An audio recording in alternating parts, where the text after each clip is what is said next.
अस्सलाम वालेकुम गाइस, मेरा नाम है अली और मैं अपने channel daily horror stories by Ali से एक दफ़ा फिर आपके सामने हाज़िर हूँ। बहुत बहुत शुक्रिया कि आप लोग मेरी वीडियोस को पसंद करते हैं, देखते हैं और अल्लाह का शुक्र है कि दिन ब दिन सब्सक्राइबर बढ़ रहे हैं। और प्लीज़ इसी तरह इंटैक्ट रहें और वीडियोस देखते रहें और अपना फ़ीडबैक लाज़मी दें। जो भी आपको वीडियो में कमेंट देना है वो प्लीज़ लाज़मी दें ताकि उससे और बेहतरी आ सके। और बाकी अपना व्हाट्सएप नंबर और ईमेल एड्रेस हमेशा मैं शेयर करता हूँ, तो कोशिश करें आप अपनी स्टोरीज़ को मुझे व्हाट्सएप के थ्रू भेज सकें। अगर ईमेल पे भेजें तो ईमेल पे भेज दें और वॉइस में भेजेंगे तो ज़्यादा अच्छा होगा क्योंकि ज़्यादा आसान होता है उसको समझना और उसको एक्सप्लेन करना। और बाकी जिन लोगों ने अब तक मेरे चैनल को सब्सक्राइब नहीं किया वो इसको सब्सक्राइब कर लें, लाइक करें और शेयर करें। बहुत शुक्रिया आपका दोबारा से। अब हम चलते हैं अपनी एक पहली स्टोरी की तरफ और ये बहुत ही इंटरेस्टिंग स्टोरी है और बहुत ही ख़तरनाक स्टोरी है। तो मिस फारिया हैं जिन्होंने मुझे स्टोरी भेजी है। ये बताती हैं कि हमारा जो घर है वो साहिवाल से कोई 17-18 किलोमीटर दूर कोई जगह है, वहाँ पे मौजूद है। तो बहरहाल जब इनकी स्टोरी मैंने पढ़ी थी तो थोड़ा-सा मुझे भी डर लगा था। बहुत इंटरेस्टिंग स्टोरी है इनकी। ये बताती हैं कि ये 1987-88 की बात है। इनके जो फ़ादर थे ज़ाहिर-सी बात है ज़मींदार थे और इनके पास बहुत बड़ी ज़मीनें थीं। तो इनके फ़ादर ने डिसाइड किया कि हम जो हमारी ज़मीनें हैं वहाँ पे एक पूरा प्रॉपर नया घर बनाते हैं और उसको अपनी मर्ज़ी से कंस्ट्रक्ट करेंगे, बहुत बड़े रकबे पे होगा और जैसे हम चाहेंगे वैसे ही बनाएँगे। और ऐसा ही हुआ, इन्होंने घर की तामीर शुरू की और बड़ा ज़बरदस्त इन्होंने घर बनाया। अच्छा, अब जब घर बन चुका तो इसमें इन लोगों ने थोड़ा-सा ये देखना शुरू किया कि किचन जो है उसकी सेटिंग सही नहीं है। यानी कि जो किचन था वो अजीब-सा लग रहा था इन लोगों को, तो उन्होंने सोचा कि ऐसा करते हैं कि उसको बीच में से किचन की दीवार को तुड़वा के एक ओपन टाइप का किचन जो अमेरिकन किचन होता है उस तरह का बना लेते हैं। खैर बहरहाल ये बताती हैं कि ये आपस में मशवरा करने के बाद हमने ऐसे ही किया कि वो जो किचन था उसकी दीवार तोड़ी और उसके बाद हम लोगों ने इसको अमेरिकन स्टाइल में बनाना शुरू कर दिया। अब ये बताती हैं कि ज़्यादा से ज़्यादा 8-10 दिन में काम कंप्लीट हो गया क्योंकि काफ़ी सारे लोग मिलके काम कर रहे थे। और जब काम कंप्लीट हो चुका उसके बाद जो मज़दूर वगैरह थे वो जा चुके और हमने बाकायदा प्रॉपर अपनी शिफ्टिंग कर ली। हमारे जो फ़ादर हैं उनकी नेचर थी कि वो बैंक वगैरह में आमतौर पे ज़्यादातर पैसे या रकम नहीं रखा करते थे। यानी उनकी जो भी कीमती अशिया थी जैसे कि पैसे, ज़ेवर वगैरह वो सब अपने घर में ही रखा करते थे। हाँ, ये था कि सिक्योरिटी का इंतज़ाम उन्होंने अच्छा किया हुआ था, 5-6 गार्ड मौजूद थे, तो उनको डर नहीं रहता था। तो ऐसे ही हुआ कि इन्होंने अपनी जो भी चीज़ें थी नए घर में आके रख दी और पैसे वगैरह रख दिए, तो ठीक-ठाक पैसे थे उस दौर में भी। अब ये बताती हैं कि बाबा ने पैसे वहाँ रखे और पैसे रखने के बाद उन्होंने जब 2-3 दिन बाद चेक किया तो वहाँ पे 1 रुपया भी मौजूद नहीं था। हालाँकि हमारे इन फैमिली मेंबर्स के अलावा कोई भी इस घर में पढ़ नहीं मार सकता, ना अंदर आ सकता है। खैर बहरहाल ये बड़ा हैरान हुए कि यार ये कैसे पैसे गायब हो सकते हैं। अच्छा, उसके बाद ये बताती हैं कि इसी तरह 6-7 दिन गुज़र गए और मैं ऊपर सो रही थी। हम लोगों का ये था कि रात में जब हम सोते थे तो मेरे साथ मेरी बहन होती थी और अम्मी होती थी। इस तरह ये है कि खाला हमारी दूसरे कमरे में होती थी, तो हम लोग बराबर-बराबर वाले कमरों में सोया करते थे। अच्छा, उस दिन इत्तेफ़ाक से हमारे पास जो है 2-3 कज़न्स भी आई हुई थी, तो बड़ा हमने हल्ला-गुल्ला किया, उसके बाद हम लोग सो गए। अब ये बताती हैं कि रात में मेरी आँख खुली तो तकरीबन 2 से 3 बजे का टाइम था रात का और जब मेरी आँख खुली तो मुझे एहसास हुआ कि शायद पर्दा जो है, जो पर्दा लगा था और वहाँ पे कोई मूवमेंट महसूस हो रही है, यानी कोई मौजूद है या कोई उसको हिला रहा है। खैर बहरहाल ये बताती हैं कि मैं पहले तो काफ़ी देर तक देखती रही और फिर मैंने सोचा कि शायद बिल्ली हो, लेकिन बिल्ली कैसे आ सकती थी, यहाँ तो चारों तरफ से बंद था घर। फिर मैंने हिम्मत की और हिम्मत करके उठ के मैंने देखा कि वहाँ पे कौन मौजूद है। अब ये बताती हैं कि जैसे ही मैं पर्दे के करीब पहुँची और मैंने पर्दा वहाँ से हटाया, तो ये देख के मेरी चीख निकल गई, मेरी जान निकल गई कि सामने एक औरत खड़ी हुई है। उसका जो चेहरा है वो बहुत ही अजीब-सा है, बड़ी-बड़ी आँखें हैं, ऐसा लग रहा है कि बहुत ही फिटकार बरस रही है उसके चेहरे पे और जला हुआ-सा चेहरा है, बहुत लंबे-लंबे बाल हैं और उसकी बहुत भयानक आँखें हैं। ये देख के मेरी चीख निकल गई और जब मेरी चीख निकली तो सारे की सारी कज़न वगैरह सब भागती हुई आईं। मैं आँखें बंद करके वहीं खड़ी रही थी। बहरहाल जब वो आए तो वहाँ पे उन्होंने चेक किया तो कोई मौजूद नहीं था। इसी दौरानिए में मेरे जो पेरेंट्स हैं वो भी आ चुके थे, बड़े भाई भी आ चुके थे। सबने मुझे थोड़ा-सा हौसला दिया और कहा कि तुम्हारा वहम होगा, यहाँ पे कैसे कोई अंदर आ सकता है। बहरहाल ये एक वाक़या था जो सबसे पहले समझ लें इब्तिदा थी इन वाक़यात की। ये बताती हैं कि हमने शुरू से ही डिसाइड कर लिया था कि फर्स्ट फ्लोर पे तमाम ख़वातीन रहेंगी, ग्राउंड पे सारे मर्द हज़रात रहेंगे और ऐसे ही चल रहा था सिलसिला। तो अब हम लोगों ने ये करना शुरू कर दिया था क्योंकि जो हमारा वॉशरूम था जो ऊपर का, वो ऑपरेटिव नहीं था, मतलब उसमें थोड़ा बहुत काम होना बाकी था। तो हमने ये डिसाइड किया कि जब भी वॉशरूम वगैरह जाना होगा तो नीचे चले आएँगे और ऐसे ही होता था। लेकिन रात के टाइम में अगर किसी को वॉशरूम जाना है या किचन यूज़ करना है तो वो यकीनन इतना डरे हुए थे हम उस वाक़ये के बाद कि हम पेयर की सूरत में आते थे। यानी मेरे साथ ही मेरी कज़न होती थी, मेरी खाला होती थी, मेरी अम्मी होती थी या कोई ना कोई मेरे साथ होता था जिसके साथ मैं उतर के वॉशरूम जाया करती थी। बहरहाल ये बताती हैं इसी तरह की एक रात थी और हमारी कज़न वगैरह ने डिसाइड किया कि यार किचन में चलते हैं और कुछ नूडल्स वगैरह इस तरह कुछ खाने के लिए स्पैगेटी वगैरह कुछ बना लेते हैं। अब रात के तकरीबन 1 डेढ़ बजे का टाइम था, हिम्मत किसी की भी नहीं हो रही थी अकेले जाने की। तो सबने मुझे प्रोवोक किया कि भाई तुम आगे आगे चलो, हम लोग तुम्हारे साथ चलते हैं। और ऐसे हुआ कि फिर हम कज़न वगैरह मिलके नीचे की तरफ आने लगे कि हम किचन की तरफ जाते हैं और जाके कुछ बना लेते हैं। तो ये बताती हैं कि इसी दौरानिए में हम लोगों को एहसास हुआ कि सामने किचन के बाहर कोई साया है जो आगे पीछे मूव कर रहा है। अब क्योंकि मैं सबसे बड़ी थी तो सब ने मुझे ही इंसिस्ट किया कि भाई तुम जाओ और आगे चलो, हम तुम्हारे पीछे पीछे आते हैं, तुम जाके पहले देखो है क्या चीज़। ये बताती हैं कि मैं इसी तरह उनके जज्बा दिलाने के बाद आगे की तरफ बढ़ती रही। आयतुल कुर्सी मैंने पढ़ना शुरू कर दी और वहाँ पे जब मैं तरह करीब पहुँची तो ऐसा लगा कि किसी जानवर का शेड है, जैसे कोई बिल्ली हो और उसके बहुत बड़े बड़े बाल हो, उसका शेड है जो आगे पीछे हो रहा है। अब ये बताती हैं कि जब मैं मज़ीद आगे गई तो मैंने देखा कि वहाँ पे एक बाकायदा बिल्ली बैठी हुई है जिसके बहुत बड़े बड़े बाल हैं, उसकी आंखें बिल्कुल स्पार्क कर रही हैं और उसके जो मतलब बाल हैं उनसे एक तरह से समझ लें रोशनी सी निकल रही है। बहरहाल उसकी जो बिल्ली की जो आंखें थीं वो मुसलसल मेरे ऊपर थीं, यानी वो मुझे देख रही थी। आई टू आई कांटेक्ट था हमारा, मतलब उसको देख के इतना खौफ महसूस हो रहा था। लेकिन बहरहाल मैंने सोचा कि जल्दी से आयतुल कुर्सी पढ़ती हुई भागती हुई यहाँ से निकल जाती हूँ और फिर यहाँ से निकलने के बाद अपने पेरेंट्स को और बाकी खाला वगैरह लोगों को उठा दूँगी ताकि सब लोगों को बता सकूँ कि ये अजीब सी बिल्ली यहाँ पे आके बैठ गई है। अच्छा, बहरहाल ये बताती हैं जैसे तैसे भाग के मैं पहुंची, अपने पेरेंट्स को मैंने उठाया और बाकी सब लोग भी यहाँ पे जमा हो चुके थे। लेकिन बहरहाल जब वहाँ पे सब जमा हो चुके तो वहाँ पे ना कोई बिल्ली मौजूद थी, ना उसका निशान मौजूद था। ऐसा लग रहा था कि उसको ज़मीन खा गई या आसमान निकल गया। बहरहाल हम सब ने देखा था कि वहाँ पे शेड है जो मुसलसल मूव कर रहा है। उसके बाद जब मैंने देखा तो बिल्ली थी। खैर ये गायब हो चुकी थी। अब ये जो इंसिडेंट हुआ था दोबारा, तो ये नीचे ही हुआ था, तो लिहाजा ये डिसाइड हुआ कि हम लोग जो है सारे के सारे नीचे आ जाएंगे और जो लोग नीचे हैं वो ऊपर जाके सोया करेंगे। अब ये बताती हैं कि वाक़यात तो स्टार्ट हुए थे अभी। अब उसके बाद ऐसा होना शुरू हो गया कि जो मेरे भाई हैं, उनके आहिस्ता-आहिस्ता पहले एक भाई के बाल गिरना शुरू हुए और उसके बाद उसको फिट्स पड़ना शुरू हुए। यानी बैठे-बैठे उसको एकदम ऐसा हो जाता है जैसे दौरे पड़ रहे हैं, कुछ हो जाएगा, मुर्गी का दौरा पड़ा है, कुछ समझ नहीं आता था क्या हो रहा है। अच्छा, ये पहले भाई को हुआ, उसके कुछ दिनों बाद ये दूसरे भाई को होना शुरू हो गया। इसी तरह बताती हैं कि जो हमारी बहनें हैं आपस में वो एक दूसरे से लड़ना शुरू हो गई, यानी जो हम कभी ज़िंदगी में जानते ही नहीं थे कि लड़ाई झगड़ा क्या होता है, हम लोगों ने आपस में लड़ना शुरू कर दिया। उसके बाद अम्मी की तबीयत ख़राब होना शुरू हो गई। अच्छा, ये बताती हैं कि इसके साथ साथ हम लोगों ने काफ़ी सारे परिंदे पाले हुए थे और परिंदे फिर एक एक करके मरना शुरू हुए और परिंदे वो इस तरह से मरते थे जैसे किसी ने मतलब नोचने की कोशिश की है, उनको नाखून मारने की कोशिश की है, कभी उनकी आँख फटी हुई है, कभी उनके पर नीचे गिरे हुए हैं। अब एक एक करके पहले तोते मरना शुरू हुए, फिर कबूतर मरना शुरू हुए। इसी तरह हमने काफ़ी सारी चीज़ें पाली हुई थी, वो मरना शुरू हुई। उसके बाद फिर वो जो हमने जानवर वगैरह पाले हुए थे वो भी एक एक करके मरना शुरू हुए। अब ये बताती हैं कि जो स्ट्रेंज इवेंट्स थे ये होना शुरू हो चुके थे और पूरे के पूरे घर वाले बहुत बुरी तरह डरे हुए थे। अब सबको यकीन हो चला था कि इस घर में यकीनन कोई ना कोई ऐसी एंटिटी मौजूद है जो हमें यहाँ बर्दाश्त नहीं कर रही है, हमें नुकसान पहुँचाना चाहती है। अच्छा, ये बताती हैं कि फिर इसके बाद जो हमारी बहनें थीं उनके अंदर अजीब बात होना शुरू हुई कि वो बहकी-बहकी बातें करना शुरू कर दी।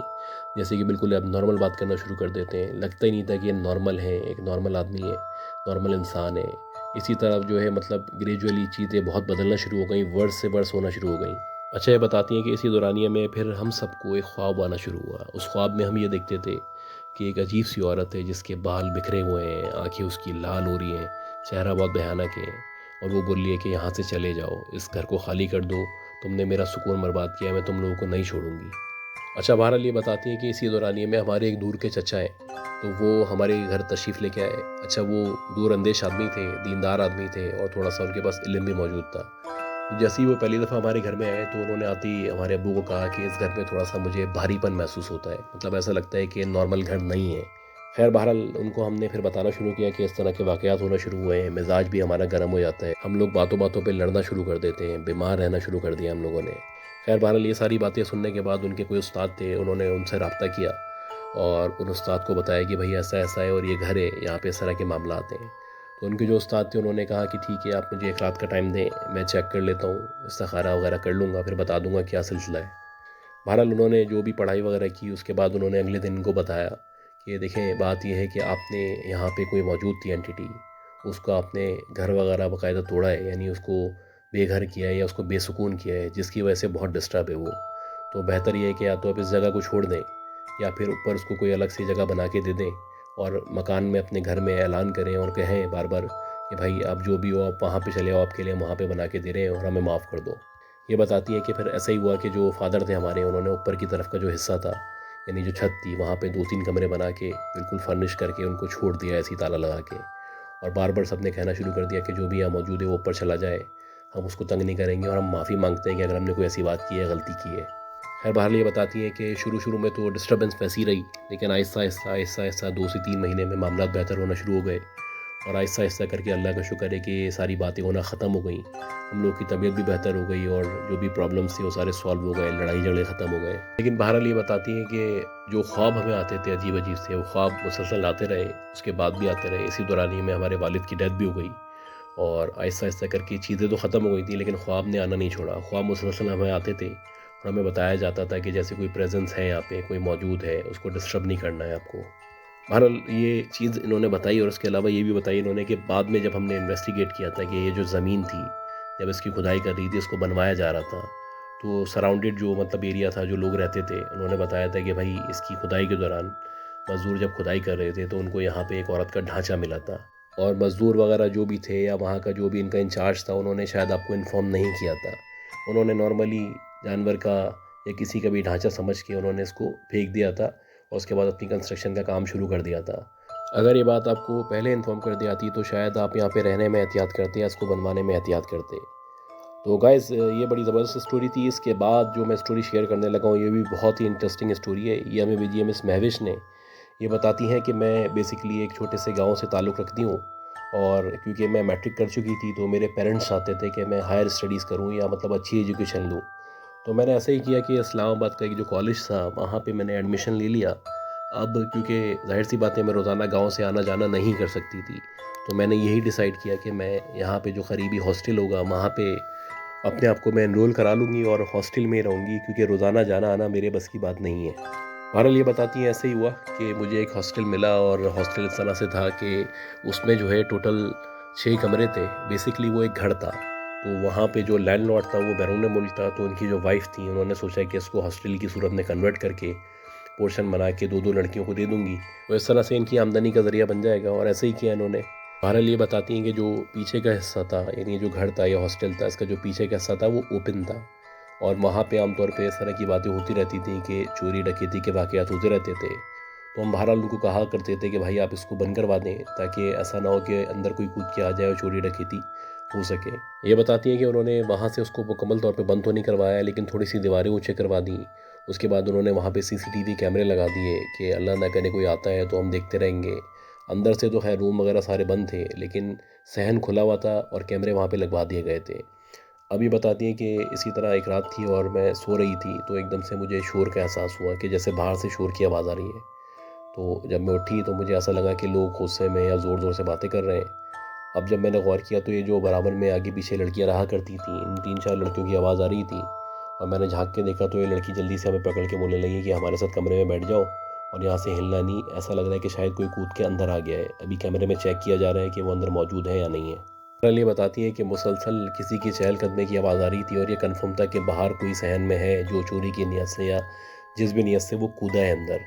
अब नॉर्मली हुआ क्या करता है कि कोई चोरी करने के लिए अगर कूदता है तो वो चोरी करता है, अपना ऑब्जेक्ट हासिल करता है, उसके बाद निकल जाता है। लेकिन ये बताती हैं कि आधा घंटा हो चुका था, मुसलसल जो भी यहाँ पे कूदा था या बहुत सारे लोग थे वो मुसलसल आगे पीछे हो रहे थे और सीसीटीवी कैमरे में कुछ नज़र नहीं आ रहा था। हाँ, लेकिन क्योंकि हम कमरे में मौजूद थे तो हमें बाहर क्लियर पता चल रहा था कि सहन पे कोई चल रहा है, बल्कि एक से ज़्यादा लोग हैं जो आगे पीछे मूव कर रहे हैं और जिनकी बातों की भी आवाज़ आ रही है और मुसलसल उनकी प्रेजेंस शो हो रही है।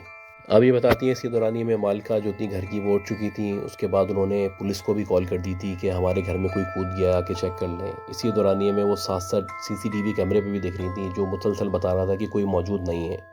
लेकिन ये बताती हैं क्योंकि हम सब लोग शोर थे, जितने भी लोग मौजूद थे, जितनी भी लड़कियां थीं, कि यहाँ पे कोई मौजूद है जो मुसलसल चल रहा है, उसकी आवाज़ आ रही है। अच्छा, अब ये बताती है हम लोग कमरे में ही मौजूद थे और हम लोग ये डिस्कस कर रहे थे। इसी दौरानिए में हमने देखा कि जो पीछे वॉशरूम है उसका गेट एकदम से ज़ोर से खुला है। ऐसा लगा कि किसी ने गेट खोला है और गुस्से से खोला है, दीवार पे मारा है। खैर जैसे ही वो दरवाज़ा खुला और दीवार से लगा तो हम और चौंक गए और सहम गए बिल्कुल। अब बेड पे जाके सारे के सारे बैठ गए एक दूसरे से लग के और आयतुल कुर्सी पढ़ना शुरू कर दी कि अल्लाह रहम करे, ये तो जो भी है वो नज़र नहीं आ रहा। ये कैसी प्रेजेंस है कि मतलब हमें बार बार एहसास दिलाया जा रहा है कि हम मौजूद हैं, लेकिन नज़र कोई भी नहीं आ रहा है। ये बताती हैं कि जो इसकी ऑनर थी वो अंदाज़ा लगा चुकी थी कि यकीनन ये कोई चोरी वगैरह का चक्कर नहीं है, ये कुछ और मामला है कि किसी के चलने की और मूवमेंट महसूस हो रही है और एहसास हो रहा है कि कोई यहाँ पे मौजूद है। और बाकायदा अब तो गेट दीवार पे मार के बताया गया कि हम मौजूद हैं।